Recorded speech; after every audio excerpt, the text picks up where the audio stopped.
యేసు రక్తమే జయం పరిచర్య ప్రైజ్ ది లార్డ్. మే 29వ తేదీ 2024. ఈరోజు దేవుని వాక్యము, నీతిమంతునికి ఏ ఆపదయు సంభవింపదు, భక్తిహీనులు కీడుతో నిండియుందురు.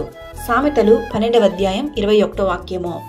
అవును క్రీస్తునందు ప్రియులారా, నీతిమంతునికి కలుగు ఆపదలు అనేకములు, వాటి అన్నిట్లో నుండి యెహోవా వానిని విడిపించును.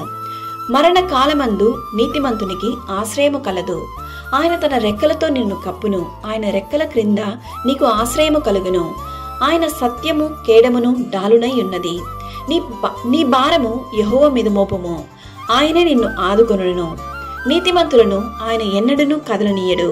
నీతిమంతుని కష్టార్జితము జీవదాయకము, భక్తిహీనుడికి కలుగు వచ్చుబడి పాపము పుట్టించును.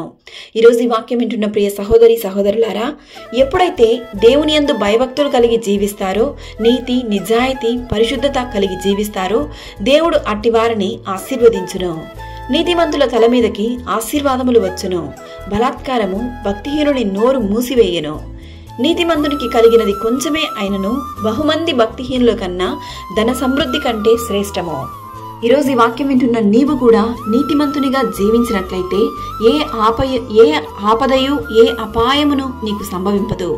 భక్తిహీనుల వలె ఉండినట్లయితే నీవు కీడుతో కూరుకుపోయి పాపపు జీవితంలో జీవించదవు.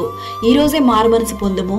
ఈరోజే నీవు గొప్ప మార్పును యేసయ్య కలుగజేయును గాక. దేవుడు నిన్ను ఆశీర్వదించి దీవించును గాక. ఆమేన్. God bless you.